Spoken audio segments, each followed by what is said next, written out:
Bismillahirrahmanirrahim. Assalamualaikum warahmatullahi wabarakatuh. Waalaikumsalam warahmatullahi wabarakatuh. Selamat siang, salam sejahtera, salam sehat, dan salam pengadaan Bapak Ibu. Alhamdulillahirrabbilalamin. Wassalatu wassalamu ala asrofil anbiya wal mursalin wa ala alihi washabihi ajmain amma ba'du. Alhamdulillah, puji dan syukur kami panjatkan kehadirat Allah Subhanahu wa taala yang telah melimpahkan rahmat, nikmat iman, sehat serta karunia-Nya kepada kita sehingga Bapak Ibu pada hari ini Selasa 16 Januari 2024 dapat bergabung di kelas daring bulan Januari. Kali ini kita akan membahas tentang memahami kerjasama operasional atau KSO, konsinyasi, dan kontrak payung di rumah sakit. Selamat datang dan selamat siang kami sampaikan juga kepada Bapak Saifuddin Zuhri, selaku fasilitator juga pengurus DPD IAPI Jawa Timur, serta rekan-rekan admin yang mendampingi kegiatan hari ini. Bersama kami tim admin DPD IAPI Jawa Timur ada saya Mbak Neno, ada Mbak Upi, ada Mbak Ira, dan ada Mbak Bella. Bagaimana kabar Bapak Ibu sekalian? Semoga senantiasa sehat, semangat, dan selalu tersenyum. Sebelum dimulai, izinkan kami sampaikan susunan kegiatan hari ini. Kita awali dengan pembukaan, kemudian tangkap layar bersama, pemaparan materi sekaligus tanya jawab, dan kita akhiri kembali dengan tangkap layar bersama.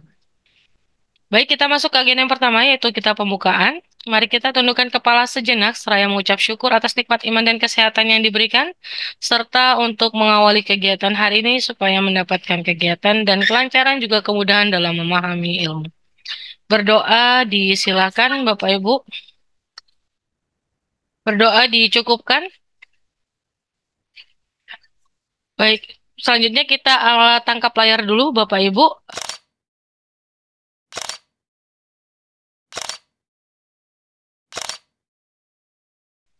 Oke, baik. Terima kasih Bapak Ibu.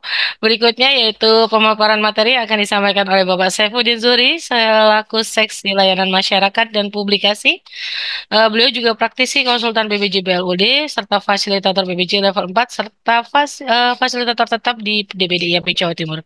Kepada Pak Zuhri, disilakan Bapak. Baik, terima kasih Mbak Neno. Bener Mbak Neno tadi ya? Iya, leres Bapak. Oke, terima kasih waktunya Bapak Ibu semua. Assalamualaikum warahmatullahi wabarakatuh. Waalaikumsalam warahmatullahi Selamat wabarakatuh. siang, salam sejahtera untuk kita semua dimanapun Bapak Ibu berada. Mudah-mudahan tetap dalam lindungan Allah, Tuhan Yang Maha Esa. Berada dalam kondisi sehat, tetap melakukan aktivitas, dan mudah-mudahan sukses apa yang kita lakukan. Amin. Bapak Ibu, pada siang hari ini kita berdiskusi ya, berdiskusi tentang pengadaan barang jasa yang sangat spesifik ada di rumah sakit kita. Oke, mudah-mudahan tema yang kita bicarakan hari ini memang benar-benar kita butuhkan, ya, karena ternyata KSO ini masih banyak pemahaman yang kurang pas. Apalagi ketika kita berhadapan dengan pihak non rumah sakit.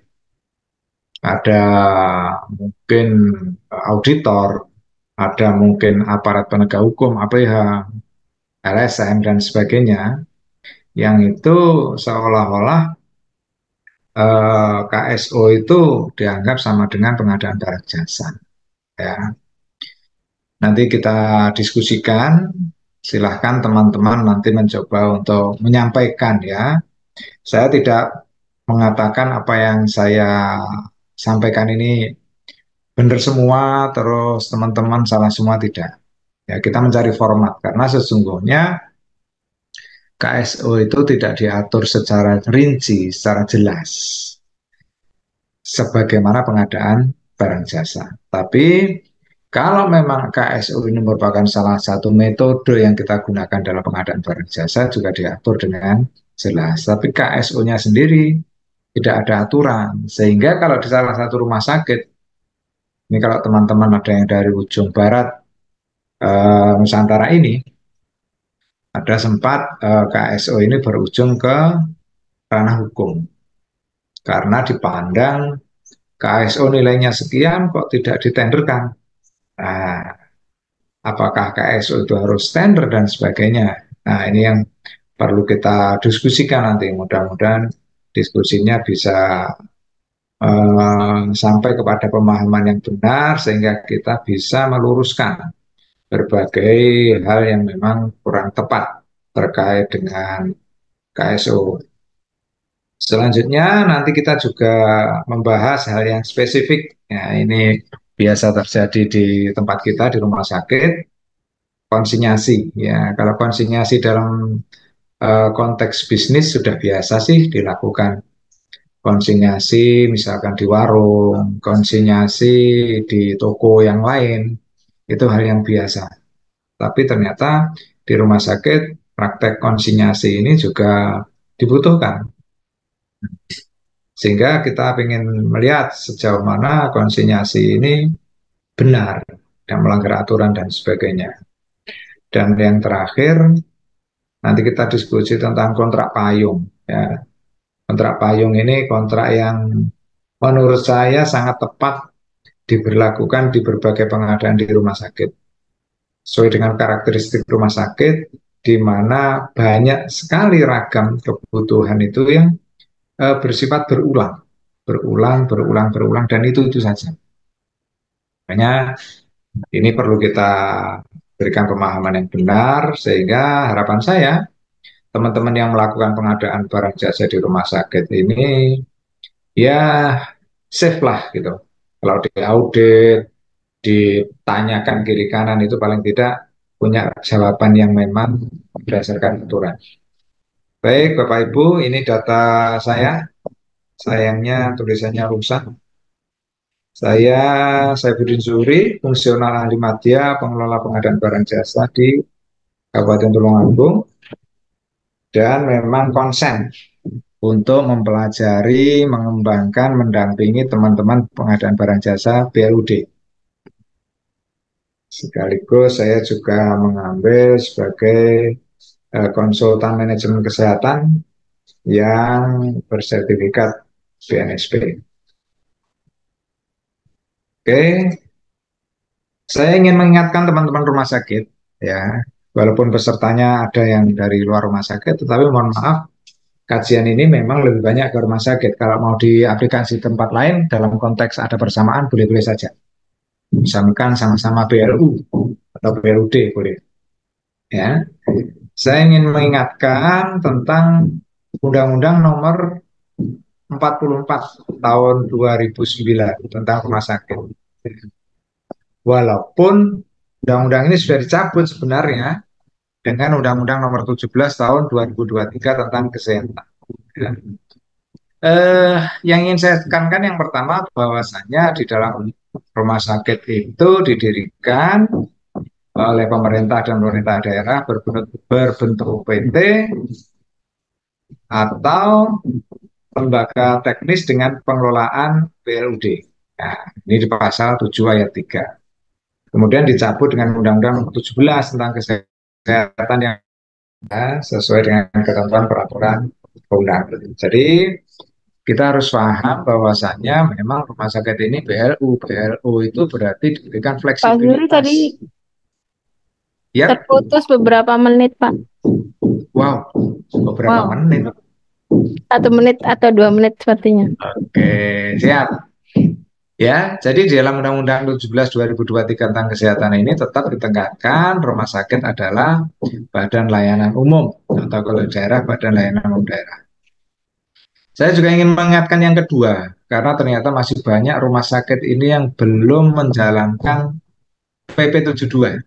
Ya, bahwasanya rumah sakit itu adalah unit organisasi bersifat khusus UOBK. Nah, ini penting. Mengapa? Karena sesungguhnya ya ini amanat peraturan perundang-undangan. Jadi kalau terjadi dilakukan audit dan sebagainya, kita bisa tidak patuh. Nah, tidak patuh itu bisa digeret kemana-mana. Ya. Jadi rumah sakit ini, provinsi maupun kabupaten, adalah unit organisasi bersifat khusus yang mempunyai otonomi di dalam pengelolaan keuangan dan barang, serta di bidang kepegawaian. Nah, terminologi tentang pemimpin rumah sakit disebut dengan direktur itu juga berangkat dari sini. Jadi kadang kita sudah menggunakan istilah direktur di rumah sakit kita, tetapi kita belum berbentuk UOBK. Nah, ini yang harus kita ingatkan lagi, baik di provinsi maupun di kabupaten kota. Kalau ini kabupaten kota. Saya ingin masuk ke BLUD dulu. Jadi BLU itu tepatnya BLUD ya, karena BLU dengan BLUD mempunyai landasan hukum yang masing-masing berbeda. Kalau BLUD yang mengacunya pada Undang-Undang 23 2014 tentang pemerintah daerah, karena kita berada di daerah.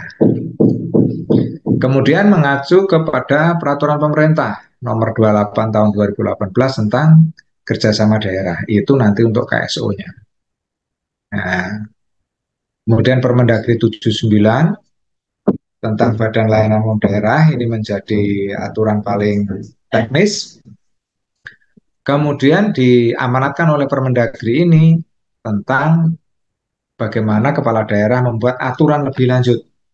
Apa saja aturan lebih lanjutnya ini?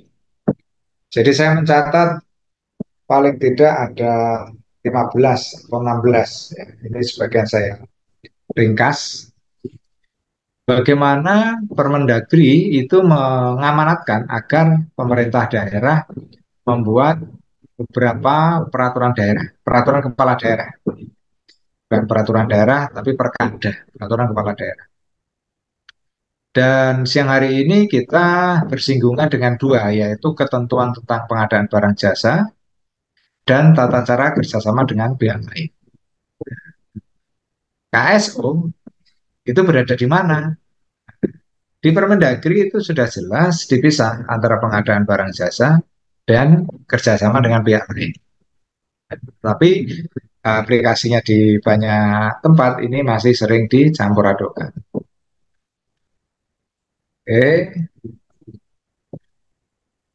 Bapak Ibu yang saya hormati, sebenarnya kerjasama dengan pihak lain itu mulai diatur di Undang-Undang Nomor 23 Tahun 2014 tentang pemerintah daerah. Ya. Jadi dalam rangka meningkatkan kesejahteraan, daerah dapat mengadakan kerjasama.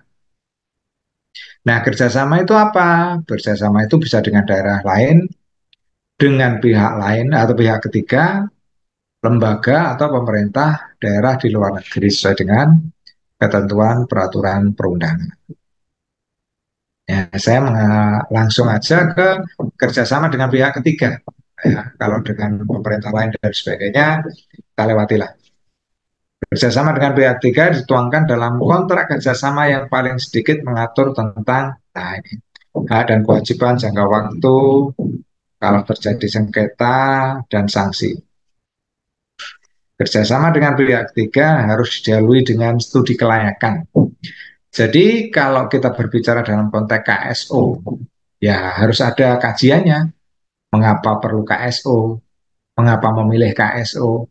Yang di KSO-kan apa dan apa bentuknya dan sebagainya.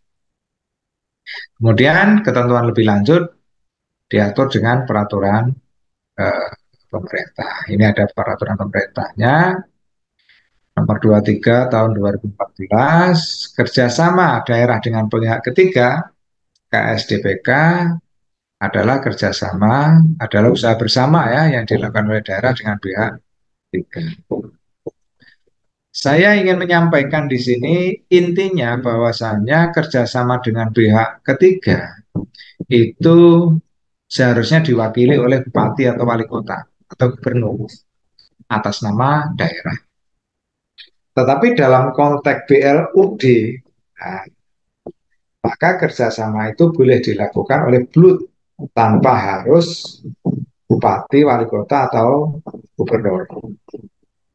Di sini ada beberapa tahapan. Langsung saja diskusinya saya masuk ke KS. Di pasal 90 Peraturan Menteri Dalam Negeri 79 tahun 2018 tentang BLUD, di sana dinyatakan BLUD dapat melakukan kerjasama dengan pihak lain untuk meningkatkan kualitas dan kuantitas pelayanan. Artinya begini, sebenarnya menurut aturan perundangan yang lebih tinggi, kewenangan untuk melakukan kerjasama dengan pihak lain istilahnya pihak ketiga, itu sebenarnya oleh kepala daerah. Nah, kemudian di dalam peraturan Menteri Dalam Negeri tentang BLUT, ternyata BLUT itu dapat melakukan kerjasama tanpa harus lewat kepala daerah. Tetapi nanti disebutkan bahwasanya peraturan itu harus diatur lebih lanjut tentang tata cara kerjasama dengan pihak lain itu diatur dengan peraturan. Artinya kepala daerah tetap tahu bahwasanya BLUD itu boleh dan melakukan kerjasama dengan pihak lain. Bukan tanpa pengetahuan, tetapi memang justru diatur oleh kepala daerah. Terus kerjasama itu didasarkan atas prinsip efisiensi, efektivitas, ekonomis, dan saling menguntungkan. Jadi saya mengingatkan teman-teman kalau membuat aturan tentang kerjasama dengan pihak lain, prinsipnya tidak usah banyak-banyak. Kalau saya baca itu ada prinsip kesetaraan, prinsip terbuka, tidak perlu. Mempersulit diri saja. Ini Menteri Dalam Negeri sudah membuat prinsipnya ya 4 saja. Efisiensi, efektivitas, ekonomis, saling menguntungkan. Nah, prinsip saling menguntungkan itu dapat berbentuk finansial maupun non finansial. Jadi tidak harus dihitung secara matematis harus uangnya sekian, tidak. Rumah sakit kemudian menjadi punya pelayanan, itu sudah menguntungkan buat nama besar rumah sakit, buat masyarakat dan sebagainya. Walaupun mungkin tidak ada nilai rupiah yang masuk ke kas rumah sakit, boleh-boleh saja. Karena memang prinsip saling menguntungkan itu tidak hanya dinilai dari sisi faktor finansial saja. Nah, teman-teman sekalian, kerjasama dengan pihak lain itu ada 2.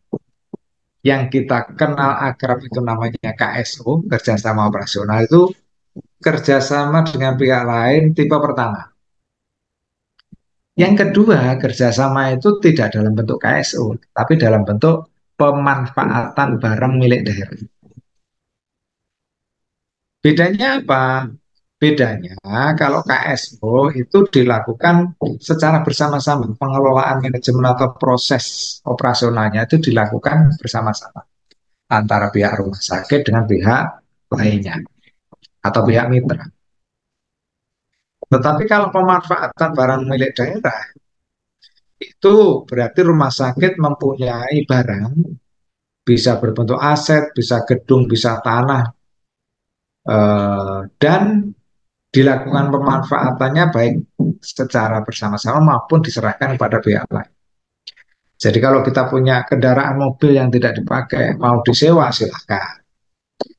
Kita punya alat lab yang sudah tidak dipakai, misalkan mau dipinjam pakai atau apapun istilahnya, disewa, mau digunakan, ya boleh-boleh saja. Kita punya sudut ruangan yang sedang nganggur, Pak, boleh tidak ini saya dirikan toko atau warung di sini? Boleh-boleh saja. Nah, itu berarti mengoptimalisasi. Ada aset, ada barang yang tidak terlalu optimal pemanfaatannya, kemudian ada pihak lain yang mencoba mengoptimalkan. Tentunya batasannya tidak boleh mengganggu pelayanan kita, karena core organisasi kita adalah di pelayanan kesehatan. Jadi ada 2, kerjasama itu adalah KSO dan pemanfaatan. Nah, Bapak Ibu sekalian, kalau yang kedua terkait dengan pemanfaatan barang milik daerah, itu diatur tersendiri. Ya, sudah ada aturan rigid, yaitu di Permendagri, nanti kita lihat bawahnya ya. Permendagri 19 2016 itu pengatur tentang pemanfaatan. Kalau tentang KSO tidak ada aturan yang baku, ya kita diberikan kebebasan asalkan memenuhi prinsip-prinsip tadi. Prinsipnya apa? Kerjasama itu adalah efisien, efektif, ekonomis, dan saling menguntungkan. Itu saja prinsipnya. Kemudian untuk memayungi agar kita aman di dalam KSO, maka perlu peraturan kepala daerah. Itu sebagai cantolan, sebagai payung hukum agar kita sah untuk melakukan kerjasama dengan pihak lain. Nah, tanpa itu kita tidak punya arah. Nanti kalau diaudit, ditanya dan sebagainya, kita akan tidak punya jawaban. Nah, makanya sebenarnya fleksibilitas yang sedemikian luar biasa diberikan terhadap rumah sakit Blood itu pagarnya ya cuman ini saja, peraturan kepala daerah tentang remunerasi. Pak, remunerasi misalkan seperti apa? Silahkan dibuat aturan semau gue, asalkan kepala daerah yang mengatur.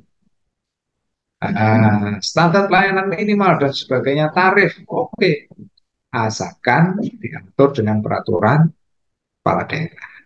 Nah, di sana pentingnya, termasuk bagaimana kerjasama operasional sebagai implementasi tata cara kerjasama dengan pihak lain, itu mau diatur dengan model seperti apa silahkan.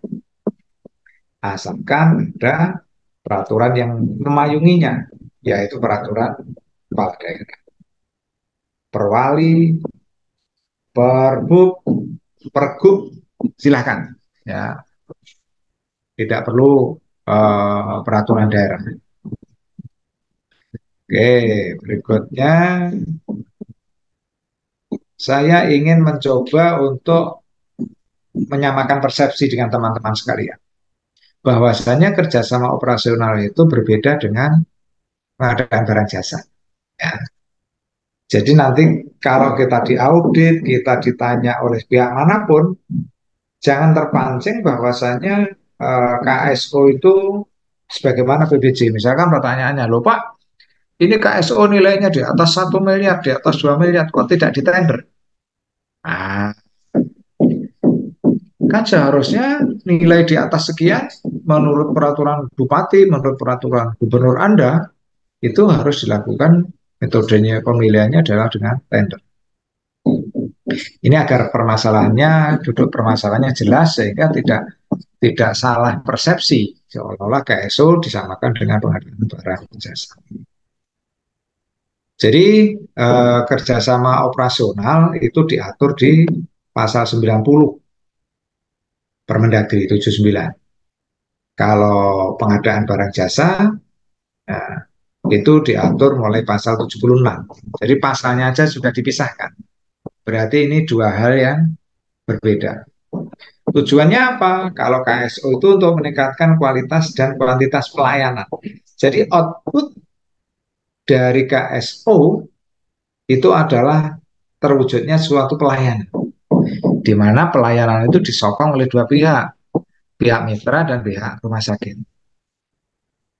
Taruhlah pihak mitra menyediakan alat dan reagen. Rumah sakit menyediakan tenaga, menyediakan ruangan, dan mencari pasien. Nah, kolaborasi antara rumah sakit dengan mitra menghasilkan pelayanan tertentu terhadap pasien. Itu adalah KSO. Tetapi kalau pengadaan barang jasa, outputnya ya jelas barang atau jasa yang memang direncanakan dari tidak ada menjadi ada. Nah, di situ kalau di Permendagri itu disebutkan tujuannya untuk menjamin ketersediaan barang jasa. Bla bla bla ya. Yang jelas tersedia barang jasa itu yang tadinya tidak ada menjadi ada. Outputnya sudah berbeda. Outcome-nya terserah setelah barang itu ada mau digunakan untuk pelayanan, silakan. Mau digunakan untuk mendukung pelayanan, misalkan alat tulis kantor digunakan pegawai untuk ngeprint, untuk apa menulis, itu kan tidak harus terkait langsung dengan pelayanan. Untuk mencatat gaji, nah itu berbeda dengan pelayanan. Tapi output dari PBJ adalah barang atau jasa. Selanjutnya KSO itu manajemen dan proses operasional. Itu dilakukan secara bersama-sama. Jadi kalau di KSO itu kedua belah pihak secara bersama-sama aktif untuk bagaimana mengoperasionalkan sebuah kerjasama. Tetapi kalau pengadaan barang jasa, ya sudah, begitu penyedia itu selesai mengirim, atau kalau misalkan konstruksi membuat, itu diserahkan, selesai. Nah, karena kebutuhannya itu terpenuhi.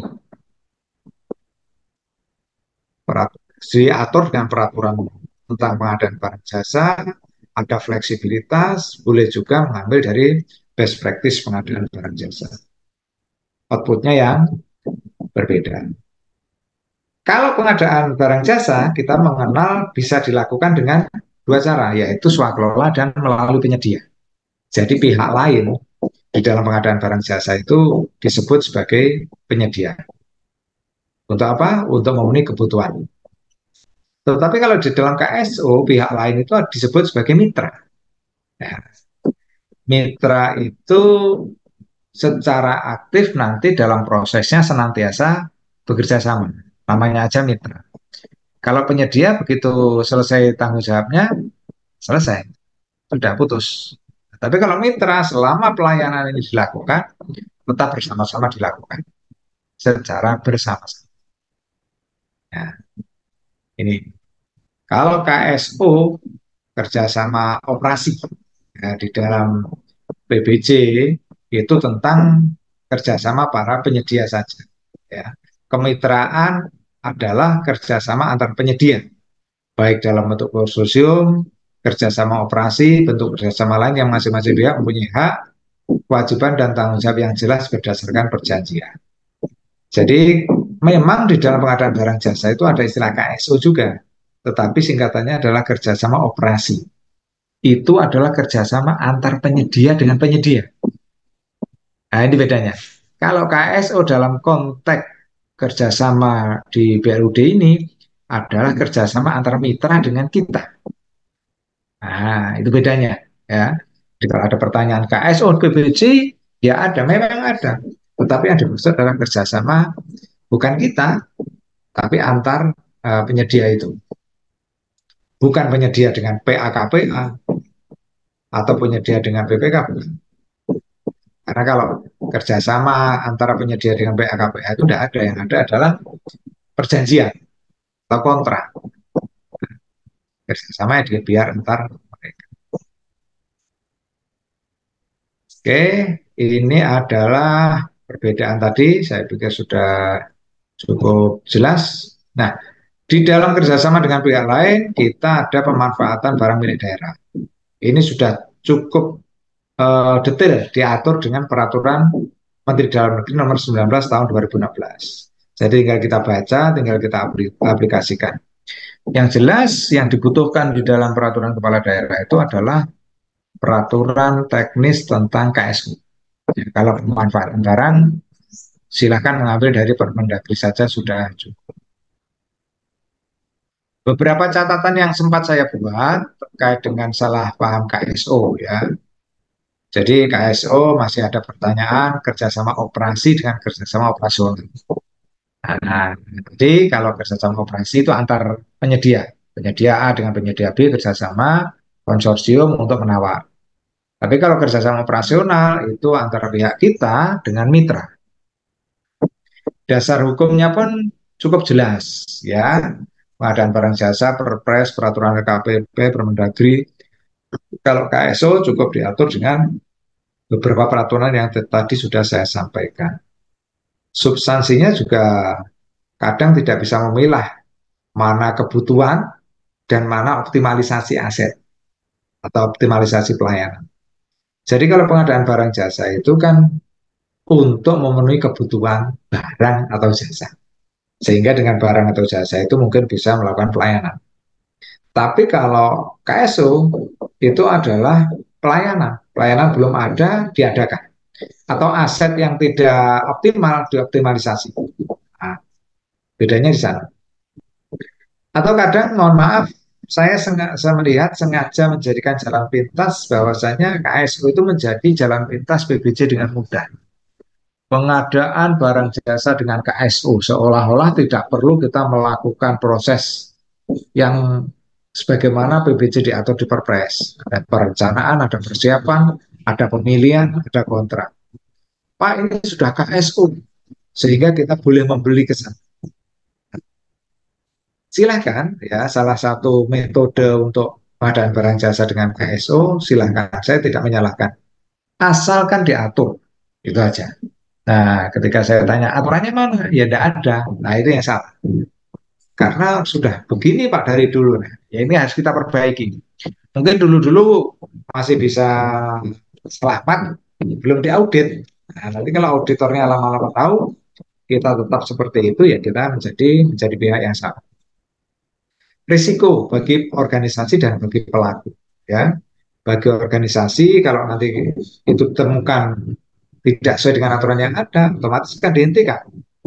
Bagi organisasi jelas merugikan. Bagi pelaku, lebih berbahaya lagi. Karena ada salah satu teman di sebuah rumah sakit yang memang harus berhadapan dengan aparat penegak hukum. Dan itu kemarin saya baca sudah masuk ke di ini ya, apa, pengadilan.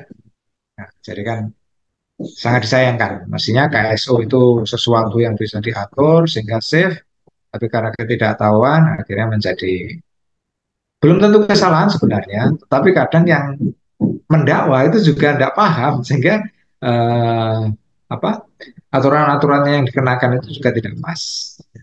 Ini yang harus kita antisipasi. Mungkin KSO itu ya sebagai pembuka diskusi. Saya selanjutnya ingin menyampaikan tentang konsinyasi. Ya, di dalam dunia bisnis konsinyasi itu sudah biasa. Ya, definisinya saya ambilkan dari Google, adalah kerjasama penjualan di mana satu pihak menitipkan barangnya untuk dijualkan oleh pihak lain.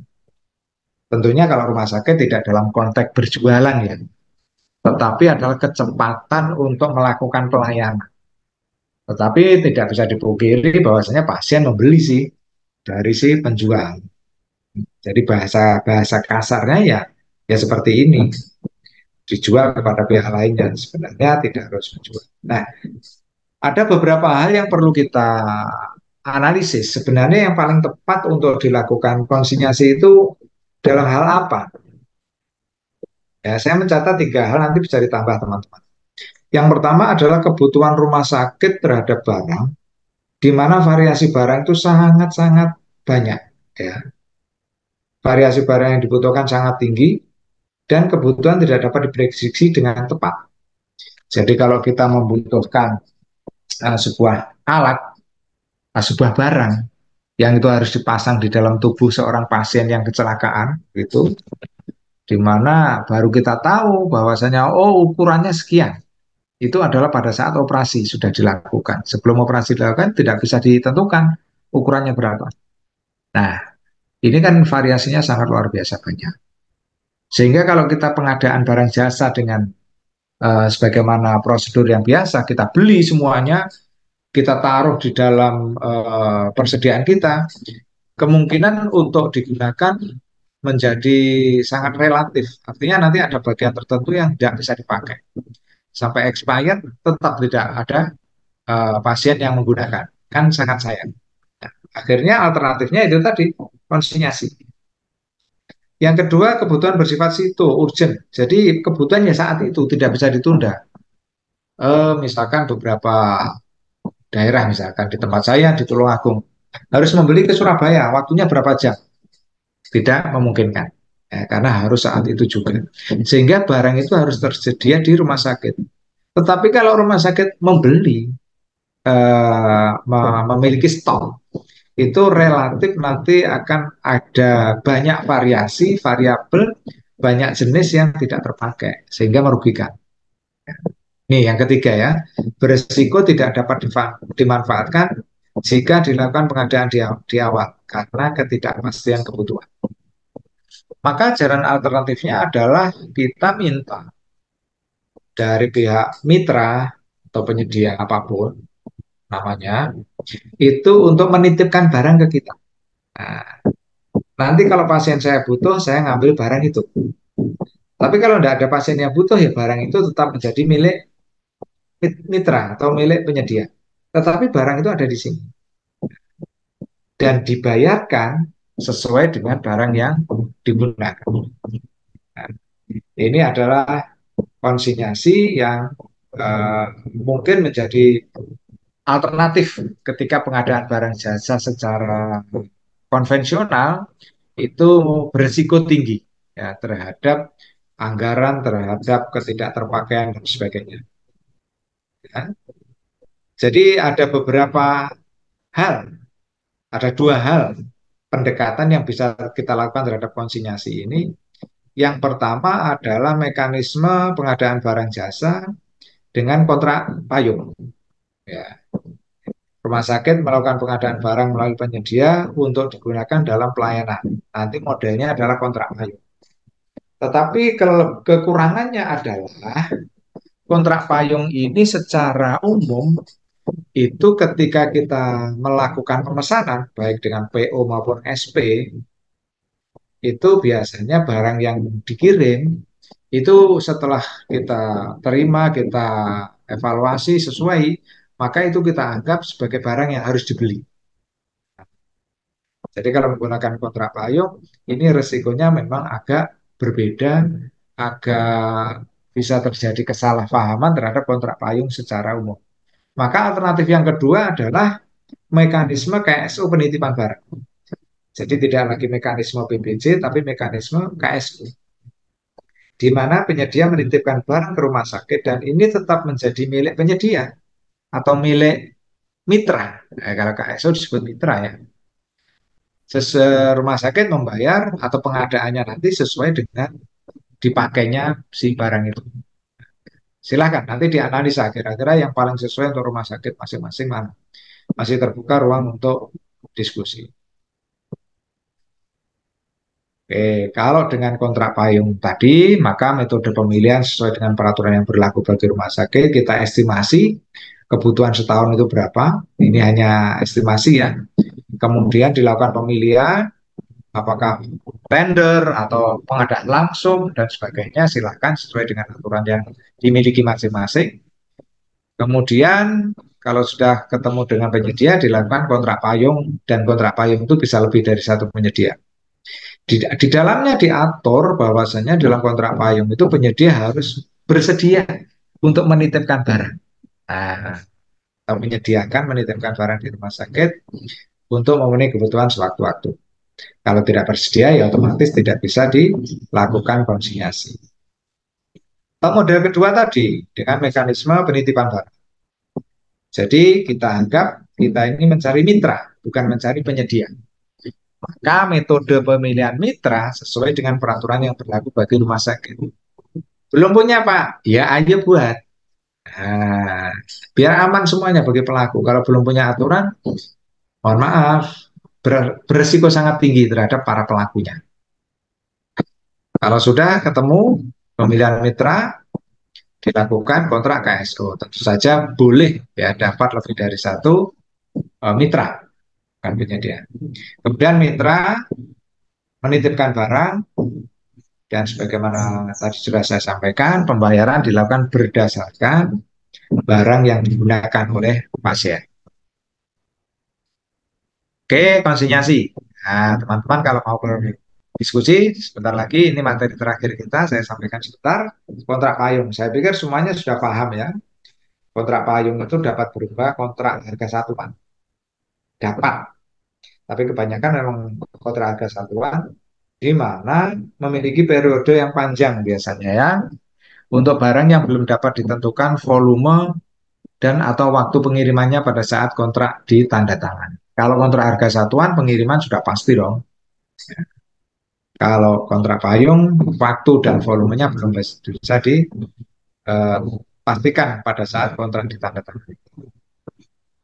Metode pemilihan penyedia sesuai dengan peraturan yang berlaku. Ya, saya kembalikan ke rumah sakit masing-masing. Nilai HPS bersifat perkiraan, disusun berdasarkan nilai tahun sebelumnya atau data lainnya, silakan. Ya, karena kontrak payung itu tidak punya nilai kontrak yang disepakati di awal. Tetapi yang disepakati di awal adalah harga satuannya, bukan nilai kontraknya. Tidak ada nilai kontrak pasti pada saat tanda tangan awal, maka nilai kontrak adalah berdasarkan pembayaran yang dilakukan terhadap barang yang diterima. Jadi seperti apa? Nah, nanti kita diskusikan. Oke, Bapak Ibu teman-teman sekalian, ada hal yang ingin saya sampaikan terkait dengan solusi ya. Yang pertama, teman-teman riset dan kajian. Nah, apakah ini merupakan kebutuhan barang jasa atau kebutuhan terhadap pelayanan? Nah, ini untuk membedakan antara KSO dengan PBJ. Yang kedua, memahami dan mengambil dasar hukum yang tepat. Kalau KSO dasar hukumnya tadi sudah saya sampaikan, PBJ juga sudah saya sampaikan tadi. Masing-masing mempunyai landasan hukum yang berbeda. Jangan disatukan, jangan dicampur adukkan. Yang lebih penting lagi adalah menyusun peraturan, baik tentang KSO, termasuk pemanfaatan aset, dan PBJ yang dilakukan diequalingkan ini yang dilakukan sesuai dengan kebutuhan, ya. Jadi peraturan itu masing-masing rumah sakit saya yakin memang tidak bisa disamaratakan. Silakan sesuai dengan fleksibilitas yang diberikan. Dan yang terakhir, berdasarkan aturan yang ada, memahami dasar hukum, lakukanlah kegiatan sesuai dengan peraturan yang sah, ya. Jangan hanya karena kebiasaan saja. Jangan lupa senantiasa lakukan evaluasi dan perbaikan. Sehingga harapannya apa yang kita lakukan senantiasa bisa kita lakukan dengan baik, outputnya terpenuhi, tetapi juga ada perbaikan-perbaikan yang kita lakukan. Baik, terima kasih Mbak Reno. Itu yang bisa saya sampaikan sebagai awal diskusi.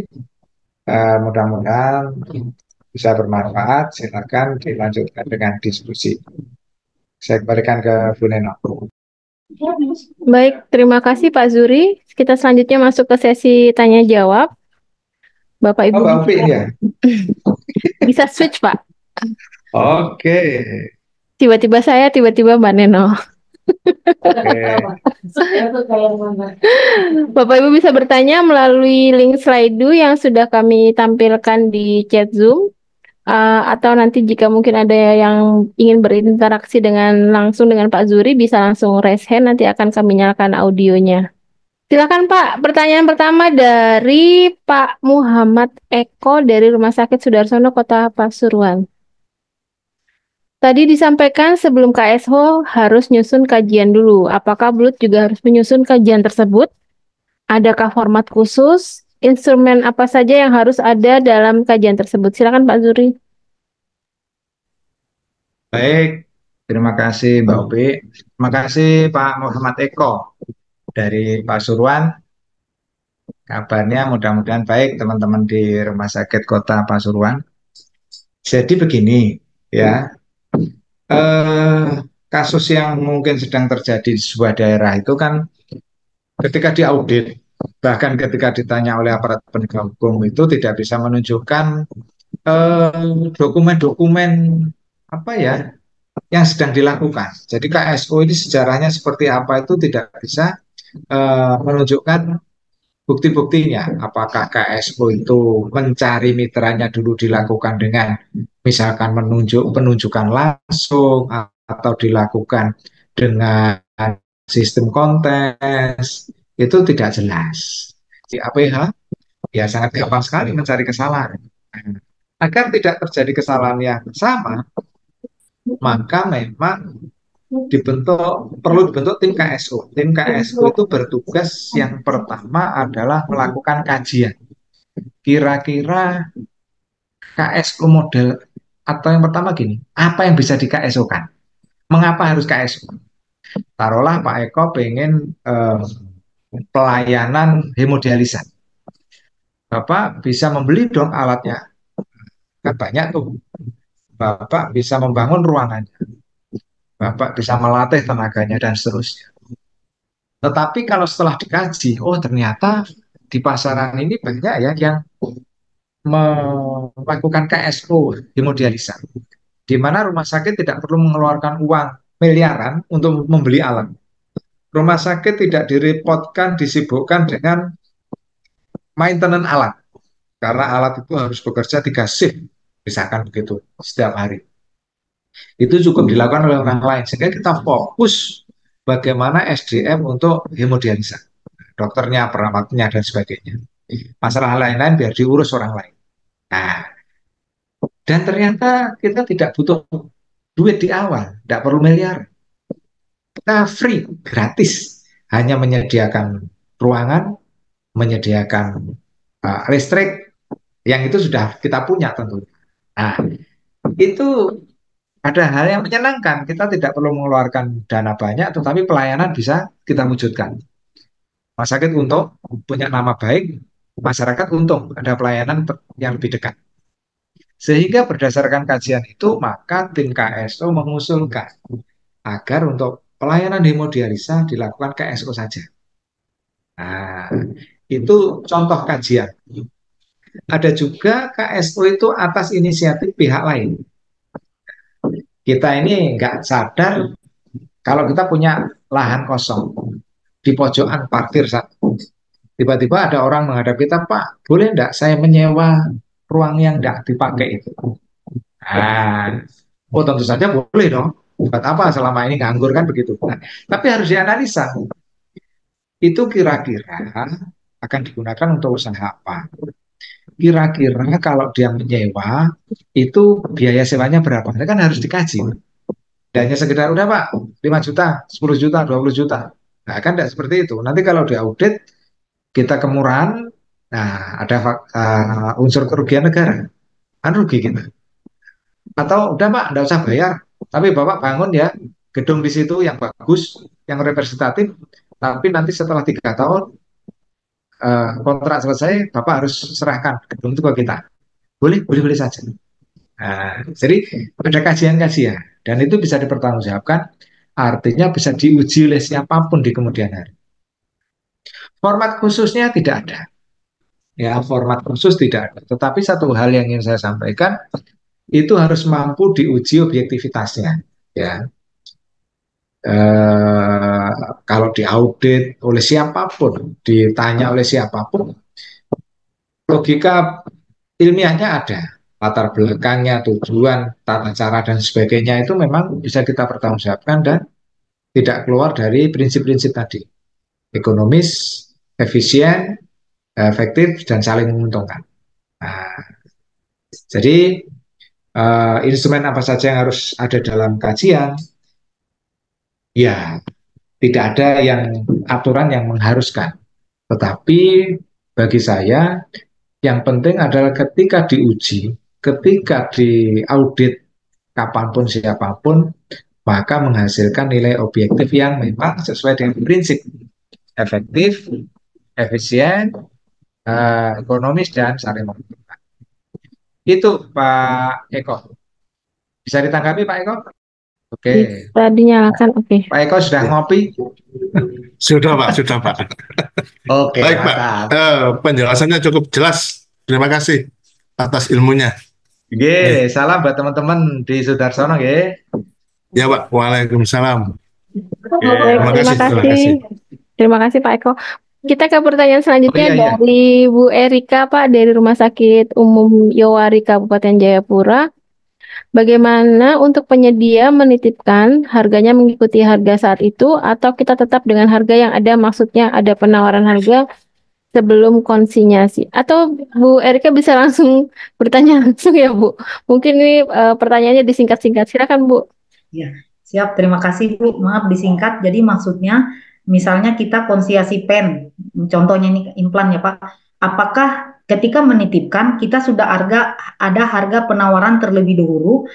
Maksudnya untuk mencegah misalnya kebutuhan setahun konsinyasi ditaruh, kita harga takutnya ada kenaikan harga Pak. Apakah harga yang berjalan saat itu misalnya diambil di bulan 5, berarti harga ada kenaikan di bulan Maret. Apakah kita pakai harga di bulan 5 atau sebelum konsinyasi sudah dikasih daftar dulu Pak? Ini karena kami tidak pernah konsinyasi, daftar harga terus apakah contoh dokumen maksudnya Pak regulasi yang untuk konsinyasi mungkin ada Pak supaya kami kuat berargumen juga karena memang agak susah untuk barang itu Pak. Mungkin izin seperti itu Pak. Dulu terima kasih. Bagaimana Pak?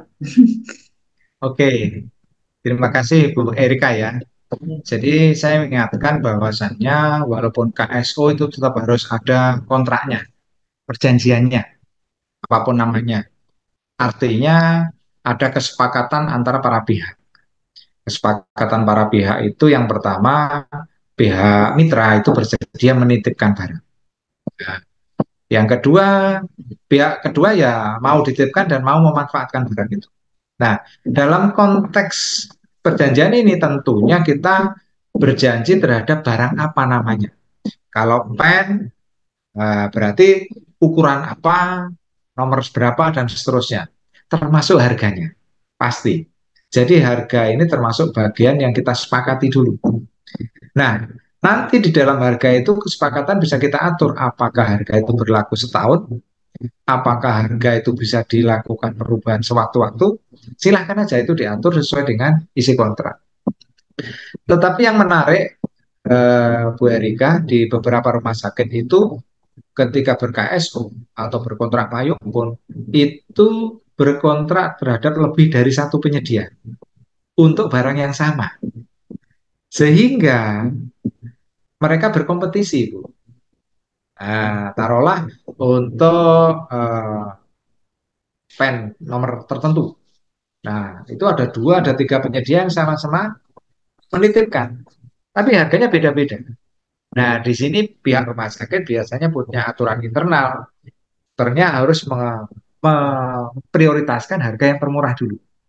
Nah, kasusnya kadang yang termurah ini pas barangnya nggak ada, maka boleh naik ke harga berikutnya. Nggak ada lagi, boleh naik ke harga berikutnya. Biasanya seperti itu. Tetapi yang jelas memang harga itu sudah menjadi ikatan pertama ketika dilakukan perikatan antara kedua belah pihak. Terlepas dari harga nanti dievaluasi bulanan, 6 bulanan atau tahunan, itu boleh-boleh saja. Begitu Bu Erika, ada tanggapan? Silakan Bu Erika. Ya, siap. Terima kasih Pak. Berarti dia walaupun misalnya Pak boleh enggak kita harganya misalnya sudah ada harganya Pak, tetapi ketika pun dia dari 3 pemenang tadi Pak, misalnya ada 3 nih yang mau memasukkan, tiga-tiganya memberikan harga dan barangnya tidak ada, berarti kita bisa di luar KSO itu ya Pak. Misalnya ternyata harusnya 10 mereka menyediakan, ternyata 10-nya itu kosong Pak. Jadi kita bisa batal terhadap itu atau kita tidak belanja Kak. Jadi kita bayarnya itu sesuai kemajuannya Pak. Begitu Pak, mungkin tanggapan dulu. Sesuai yang dibelanjakan Pak. Nah. Oke, jadi kita sudah berkontrak terhadap 10 mitra nih, tapi ternyata semuanya tidak mampu menyediakan kebutuhan kita. Ya tentu saja boleh belanja ke tempat lain.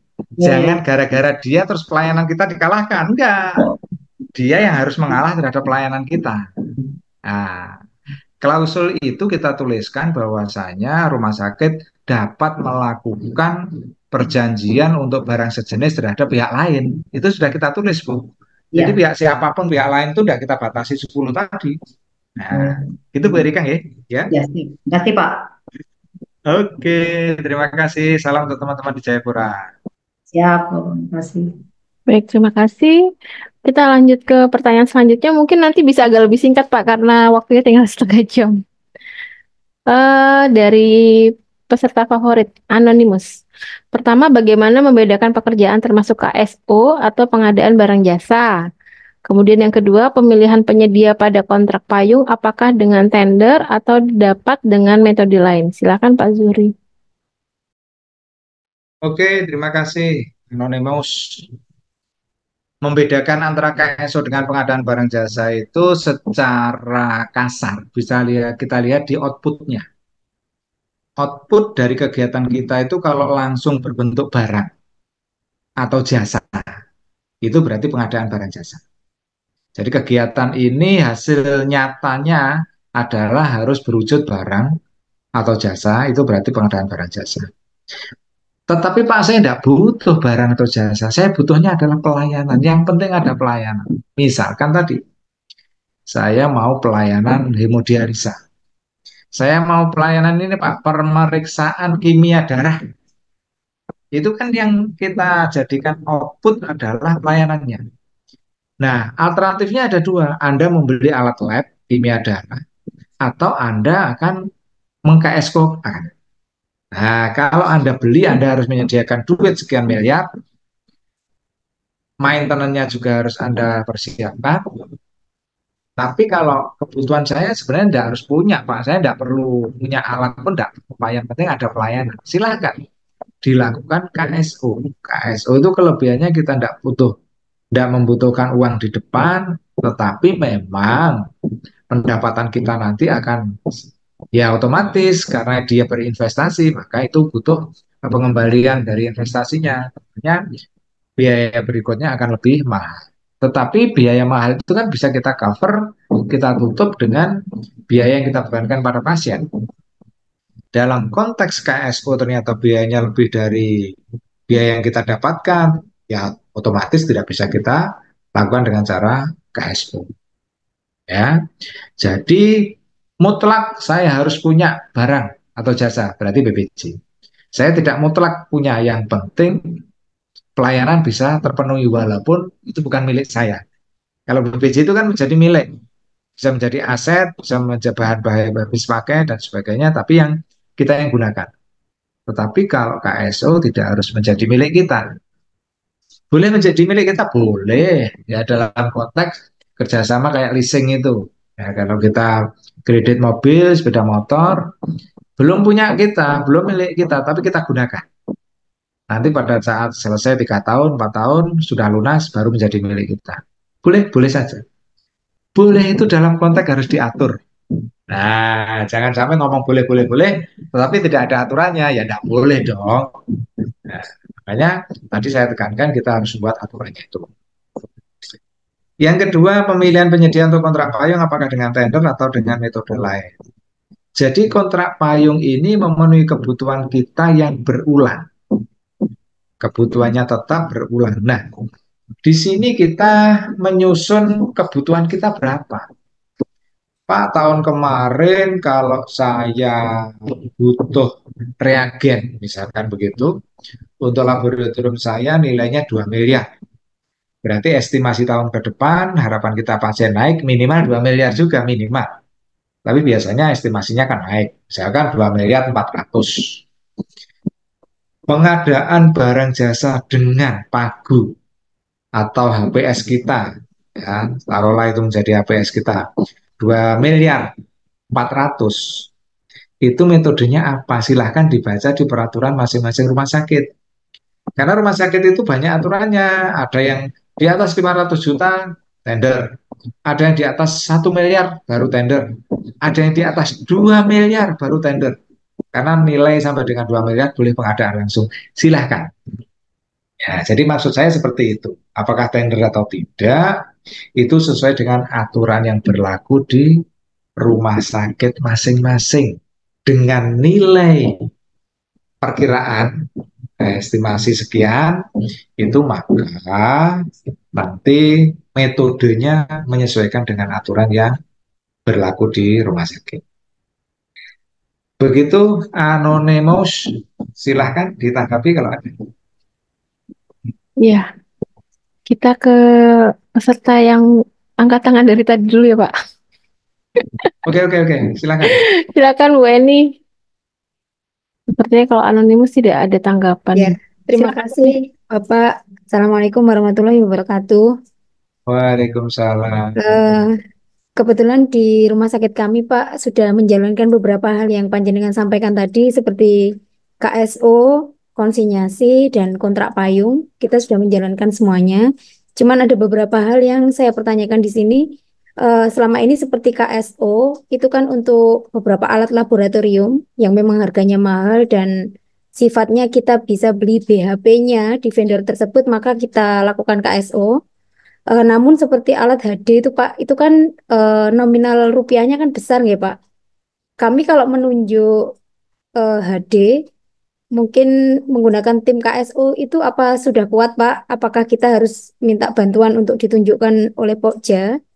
Terus yang kedua mengenai kontrak payung, selama ini di Rumah Sakit Simbang Lima Gumul sudah melakukan kontrak payung untuk jasa keamanan dan jasa kebersihan Pak. Karena kita kalau setiap tahun harus persiapan lelang dan sebagainya kan kita agak keberatan Pak. Terus kita lakukan kontrak payung selama 3 tahun sampai tahun 2024 ini kami akan berakhir. Jadi sudah 3 tahun itu sampai di 2024. Ketika kita mencoba untuk melihat katalog Pak, nah di katalog itu sudah ada semacam beli orang ya Pak. Maksudnya kita klik orang yaitu jasa keamanan dan jasa kebersihan mungkin seperti itu. Nah, apakah kita tetap dilanjut saja, Pak, kontrak payung seperti yang kemarin-kemarin, mengingat kita sebenarnya tidak ada permasalahan ketika kita menggunakan metode itu. Nah, apakah kita ubah ke yang kita langsung klik katalog tadi, Pak? Karena kan sekarang yang digembor-gemborkan dalam arti kita harus fokus ke katalog dulu saja, kan mungkin seperti itu metode yang paling aman lah. Nah, itu mohon arahan, Pak, mengingat rumah sakit itu kalau misal kita setiap tahun ganti orang kan juga kita harus ngajari dari bantuan hidup dasar, cuci tangan dan sebagainya sesuai dengan ketentuan akreditasi.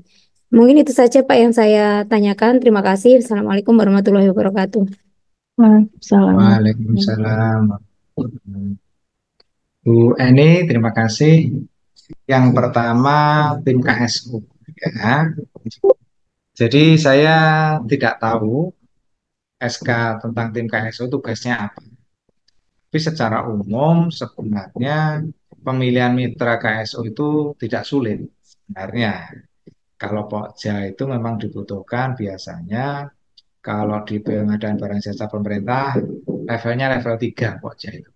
Kalau pejabat pengadaan level 2. Nah, jadi kalau saya melihat dalam hal memang KSO apalagi sudah pengalaman seperti ini, saya pikir tim KSO saja sudah cukup. Ya, kecuali memang tim KSO tidak belum punya pengalaman dan kurang kurang pede misalkan seperti itu perlu ditemani oleh pelaku pengadaan dan sebagainya silakan. Tapi bagi saya tidak wajib ya. Dan dalam kacamata saya sebenarnya apalagi yang sudah pengalaman saya pikir bisa dilakukan. Ya. Tapi yang lebih terpenting adalah membaca ininya Bu, membaca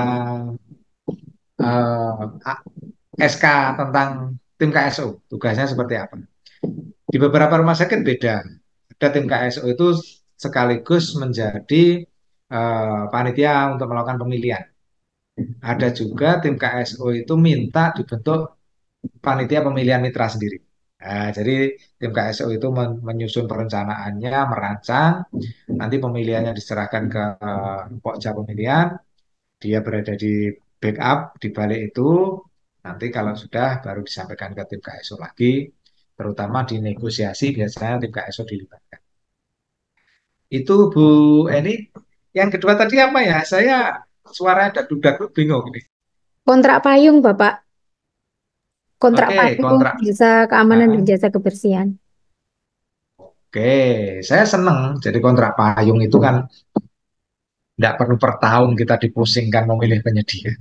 Ya, jadi kalau penyedia itu sudah menurut kita nilainya bagus, jadi cara berpikir kita itu cara berpikir bisnis. Ya, kalau kita punya bisnis, sudah ketemu dengan supplier yang memang enak, tidak rewel, mutunya bagus, bayar telat pun kadang orangnya diem aja, ngapain kita nyari yang belum kita kenal, kan begitu.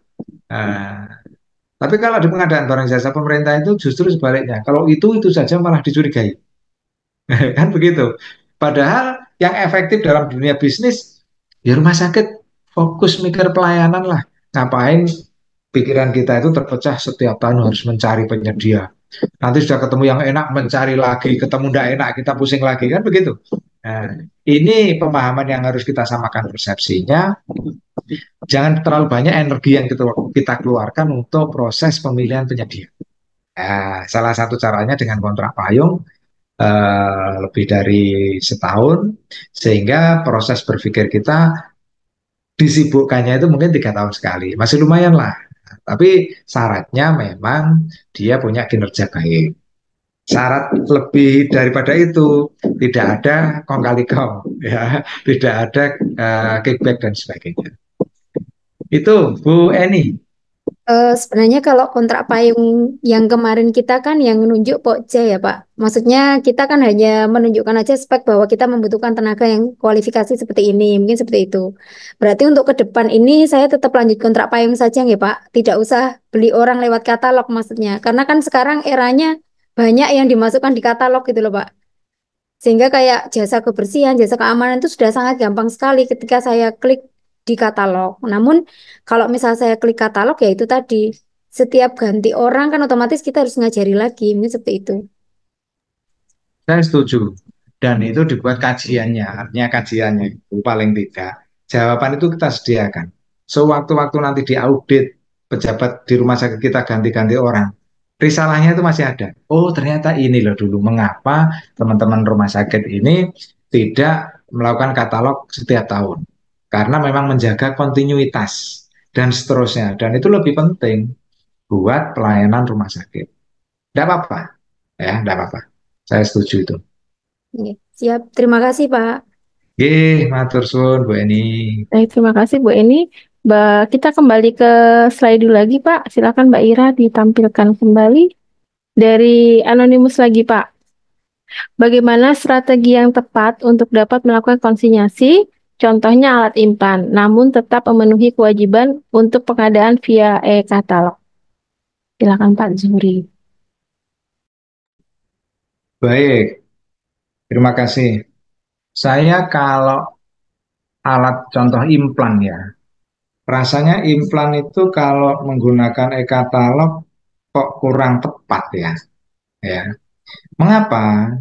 Tadi implan itu setahu saya kebutuhannya itu spesifik, ya dikoreksi kalau saya salah. Jadi kalau kita membeli dengan e-katalog terus kemudian kita taruh di dalam stok kita, itu penggunaannya bisa jadi tidak sesuai dengan yang kita beli kebutuhannya. Karena pasien itu kan tidak bisa kita tentukan harus seperti apa. Nah, jadi karena memang sifat barang yang dikonsinyasi itu tidak bisa dilakukan atau tidak efektif kalau dilakukan dengan cara-cara pengadaan barang jasa sebagaimana umumnya, baik e-purchasing, pengadaan langsung, penunjukan langsung, tender cepat maupun tender, maka dilakukan dengan cara konsinyasi. Artinya risiko tidak digunakan itu menjadi kecil. Nah, itulah mengapa memilih konsinyasi. Tetapi kalau pertanyaannya tetap memenuhi kewajiban pengadaan via e-katalog, e-katalog nggak wajib loh ya. Nah, e-katalog nggak wajib. Katalog itu menjadi apa metode pemilihan yang dinominasikan, ya diprioritaskan, ya jadi tidak wajib. Tetapi kalau misalkan terpaksa harus membuat sintesa untuk mengakomodir keduanya, ya kita beli katalog dengan perjanjian bahwasanya penyedia itu mau menitipkan barang di kita, nanti setiap pembelian kita adakan dengan cara katalog. Nah, kalau misalkan rumah sakit ini dapat peringatan karena pembelian katalognya rendah, misalkan begitu, ini dipaksa harus katalog. Tapi sebenarnya kurang cocok. Ya, kalau dipaksa-paksakan seperti itu, katalog, tetapi barang yang terkirim itu bukan harus kita bayar. Tapi setahu saya katalog itu sebagaimana yang kita klik, ya kalau kita terima harus dibayar kan.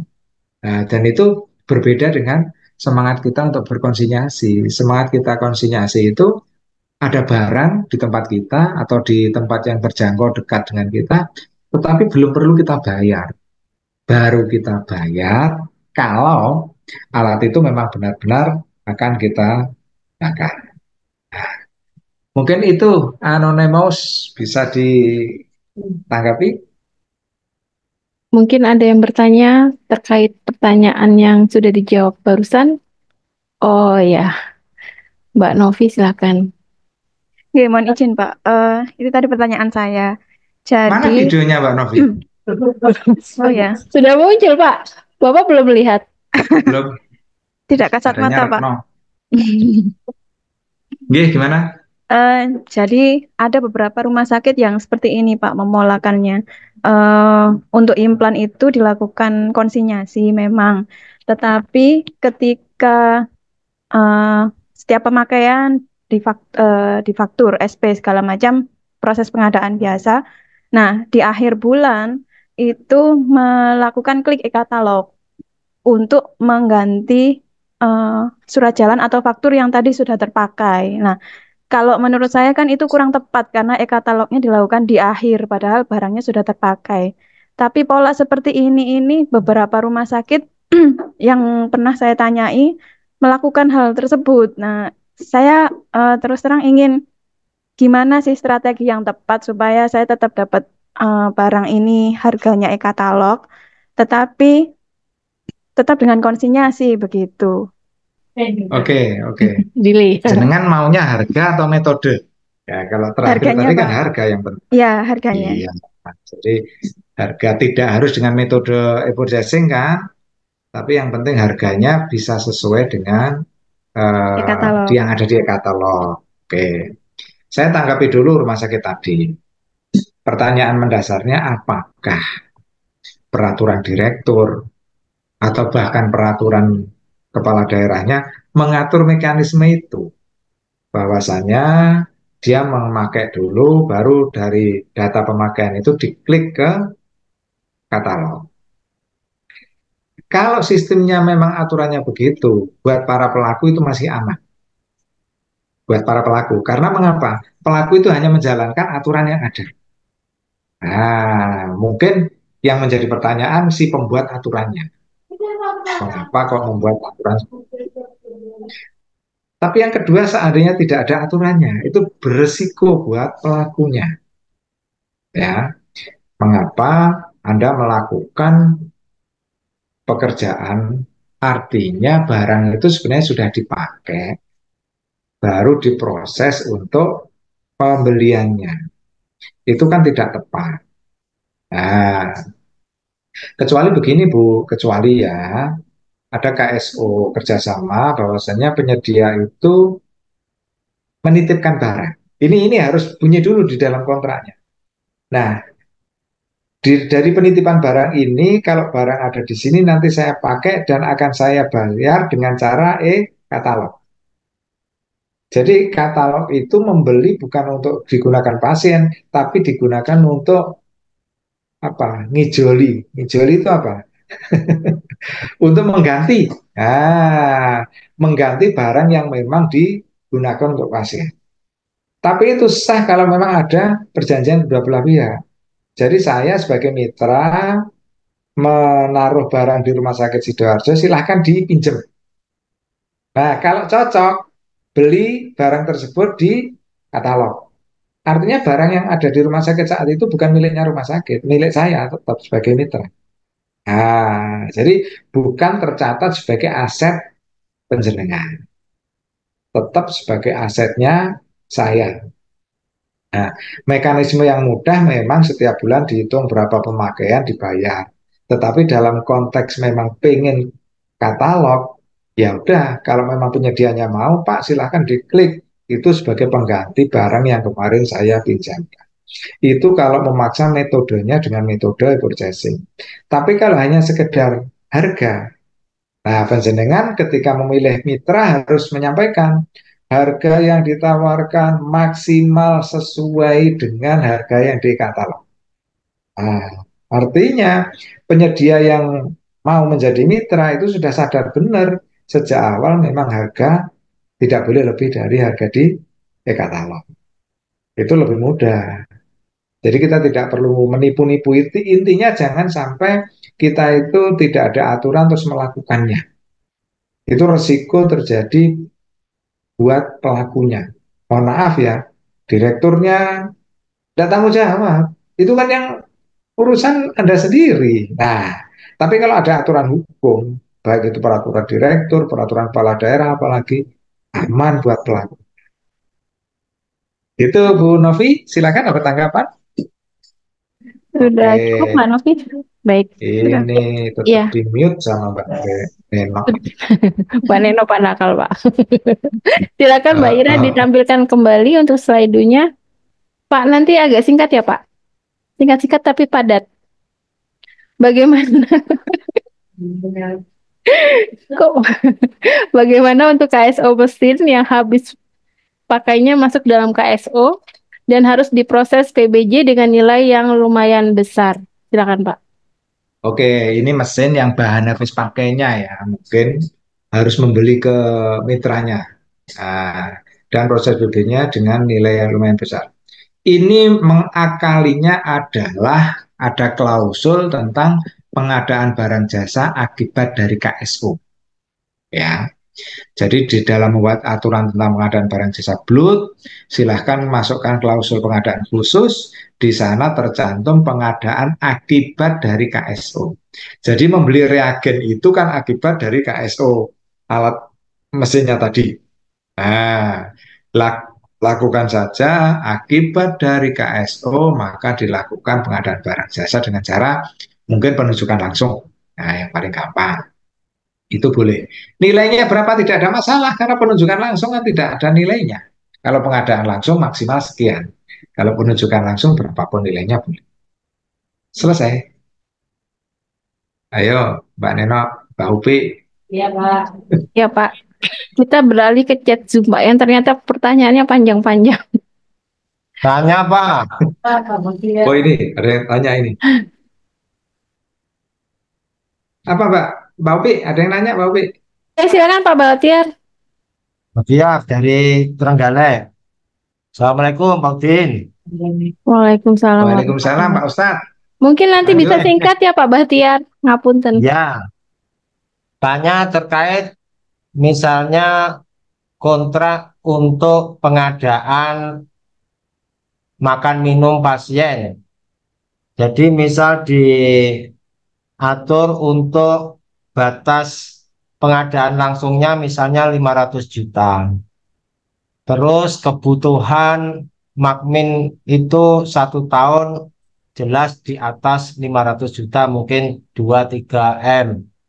Nah, untuk kebutuhan mencukupi makmin, biasanya misalnya belanjanya kuatnya setiap 2 minggu bayarnya untuk ketersediaan anggarannya. Itu apakah bisa kita mengadakan pengadaan langsung dengan setiap 2 minggu sekali, atau harus kontrak payung yang konsekuensinya harus pemilihan dengan tender kemungkinan ini? Terima kasih. Terima kasih Dokter Bahtiar ya. Jadi kalau klausul peraturan Perpres 16 itu dilarang memecah paket menghindari tender. Tapi kalau peraturan Bupati Trenggalek memperbolehkan memecah paket, ya tidak apa-apa. Jadi kita jangan terpaku kepada Perpres. Asalkan ada aturan tersendiri, gunakan itu. Tapi kalau bupatinya juga melarang, yo jangan coba-coba. Nah, alternatifnya, beberapa teman di rumah sakit mengatakan pemaketan itu senantiasa terkait dengan ketersediaan anggaran. Jadi ketika mau membuat paket, itu dikoordinasikan dengan bagian keuangan. Tetapi begini, Dokter Bahtiar ya, kita ini membuat RBA itu kan setahun sekali. Nah, maka langkah baiknya pengadaan itu pemaketannya dihitung setahun. Dalam konteks tidak efektif dan tidak efisien, silahkan dibagi. Tapi kalau pengadaan kayak makan minum seperti itu, bahan makan ya, menurut saya kalau kita setiap 2 minggu sekali melakukan pengadaan langsung tidak efektif. Capek. Kita mengundang, masukkan penawaran, mengevaluasi, itu energi kita habis. Jadi lebih baik ya setahun itu dilakukan tender. Tender itu diketat Pak nanti di kontraknya. Kalau sampai mutunya jelek dan sebagainya di didenda sampai dengan diputus kontrak. Nah, putus kontrak nanti bisa dilakukan dengan penunjukan langsung. Dan saran saya memang untuk kebutuhan bahan makan seperti itu tidak hanya satu penyedia, ya, lebih dari satu penyedia. Nanti yang nakal potong aja, ganti dan sebagainya. Pengalaman kita di rumah sakit kan daging dapat lebih murah, tapi sapinya sapi gelonggong. Nah, setelah dimasak kempes dagingnya, ya, kabarnya bagus dan sebagainya. Ini macam-macam. Jadi sekali lagi yang pertama aturannya itu memperbolehkan atau tidak. Ya. Yang kedua kita harus paham anggaran kita itu bersifat tahunan sehingga langkah baiknya disesuaikan dengan tahunan. Tapi kalau memang tidak efektif, efisien setahun, boleh kita sesuaikan dengan ketersediaan anggaran. Tapi kalau 2 minggu sekali rasanya tidak deh. Kita habis waktu banyak. Mungkin itu nggih, ngapunten. Ya, jadi mungkin perlu penegasannya ketika memang kebutuhannya itu dari estimasi 1 tahun itu misalnya jelas di atas eh, yang diperbolehkan untuk pengadaan Batas. langsung, harus melalui tender dahulu untuk pemilihannya dan mungkin bisa dilakukan kontrak payung untuk beberapa tahun kemudian. Begitu, Pak Zuri. Sepakat. Itu terutama dalam sudut pandang mitigasi risiko, Pak. Jadi kan nanti kalau dipanggil kejaksaan harus menjelaskan capek. 2 minggu sekali, bayangkan. Harus capek banget itu menjelaskannya. Nah, risiko yang termudah, hindari aja hal-hal begitu, tapi tetap efektif, efisien buat rumah sakit. Nyata. Oke, terima kasih. Baik, Matur terima kasih suwun. Pak Bahtiar. Kita ke pertanyaan di chat Zoom, Pak. Saya bacakan dulu. Mungkin nanti kalau waktunya sudah habis, pertanyaan yang di chat Zoom akan kami rekap di WA Group dan nanti akan dijawab oleh Pak Zuhri ya, Pak. Eh dari AKT Ya Bu, begitu saja, karena Iya, saya sudah harus masuk kantor lagi. kembali. Satu pertanyaan aja ya, Pak, di Nanti chat kalau Zoom, tidak Pak. puas, kita lakukan pelatihan bulan depan ya. Jadi di sana bisa diskusi macam-macam, bisa dapat contoh-contoh peraturannya, contoh-contoh kontraknya dan sebagainya, sehingga bisa diaplikasikan di rumah sakit masing-masing. Insya Allah tanggal berapa, Bu Ubi? 22-23 Februari. 20 ya, 22, selamat. 23. Nggih. Pak, ini 22, mau 23. tanya, mau jawab satu pertanyaan di chat Zoom atau diakhiri, Pak? Oke, satu ya, satu aja, Ya. satu aja. Bagaimana proses alur konsinyasi mulai dari pemilihan mitra sampai digunakan pasien dan apakah barang konsinyasi perlu untuk dicatat pada persediaan rumah sakit? Silakan, Pak. Oke, jadi kalau kita pendekatannya pendekatan mitra, ya, KSO mitra, berarti kita melakukan model pemilihan mitra. Model pemilihan mitra yang paling sering digunakan itu adalah beauty contest. Ya, diumumkan, mereka menawar, kita evaluasi, kemudian dilakukan nego. Kalau diperlukan mereka presentasi kalau diperlukan. Ya. Nah, di dalam nego ini akan sangat banyak terjadi. Mungkin penawaran yang tadinya mahal bisa murah karena tidak paham. Murah bisa mahal karena pemahamannya beda dan seterusnya. Proses yang paling utama adalah nego. Nah, hasil nego itu menghasilkan calon yang akan kita kontrak. Yang kita kontrak boleh lebih dari satu. Oke. Nah, di dalam kontrak itu kita atur penyedia itu memang bersedia untuk menitipkan barangnya apa saja sudah kita tulis kebutuhan kita. Ada 70 item. Misalkan begitu. Dia harus bersedia untuk menitipkan. Yang nomor ini misalkan harus menitipkan 5, yang nomor itu menitipkan 2 aja karena jarang dipakai dan seterusnya. Yang kedua, tanggung jawab rumah sakit adalah menjaga dan memanfaatkan itu. Nah, barang yang dititipkan itu otomatis kan kita jaga, ada pasien yang butuh kita gunakan. Baru nanti kita lapor, nomor sekian tolong ditambah lagi karena stoknya sudah berkurang dan seterusnya. Di akhir bulan, taruhlah begitu, kita hitung pemakaian. Berdasarkan harga satuan yang sudah sepakati, inilah nilai yang harus kita bayar. Ada berita acara serah terima, kemudian mitra mengajukan faktur tagihan pada kita, lalu kita bayar. Nah, seperti itu proses secara umum di dalam konsinyasi di rumah sakit. Mungkin itu Bu Upi, mohon maaf sekali Bapak Ibu sekalian, teman-teman, karena waktunya juga. Kalau masih berkenan untuk diskusi, silakan kita bertemu di Surabaya tanggal 22-23 Februari. Masih 1 bulan lagi. Saya mohon maaf atas segala khilaf, waktunya sudah mundur 3 menit. Mudah-mudahan bermanfaat. Jangan sungkan, jangan ragu untuk WA kalau memang ada permasalahan di rumah sakit masing-masing. Insya Allah ada solusinya. Akhirul kalam, Assalamualaikum warahmatullahi wabarakatuh. Waalaikumsalam warahmatullahi wabarakatuh. Terima kasih Pak Zuri.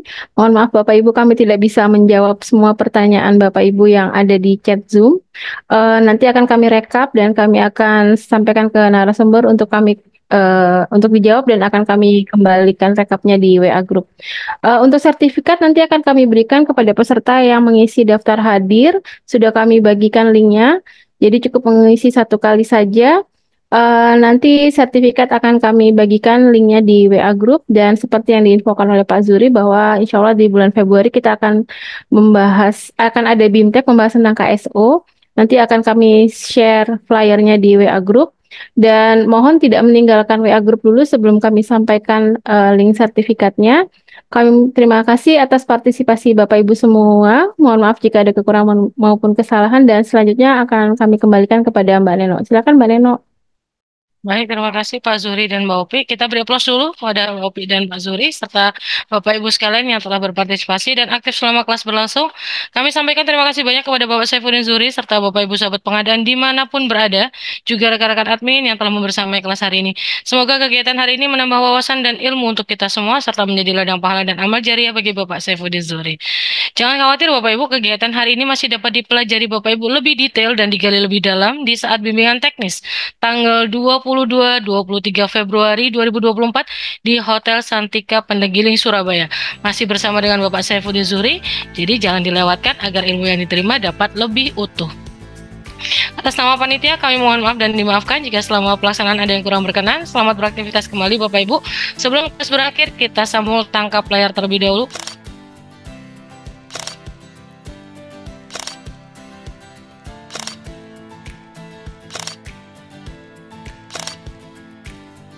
Oke, baik. Terima kasih Bapak Ibu. Selamat beraktivitas kembali. Terima kasih Pak Zuri. Dengan demikian kelas kami cukupkan. Wabillahi taufiq wal hidayah. Assalamualaikum warahmatullahi wabarakatuh. Selamat sore dan salam pengadaan Bapak Ibu.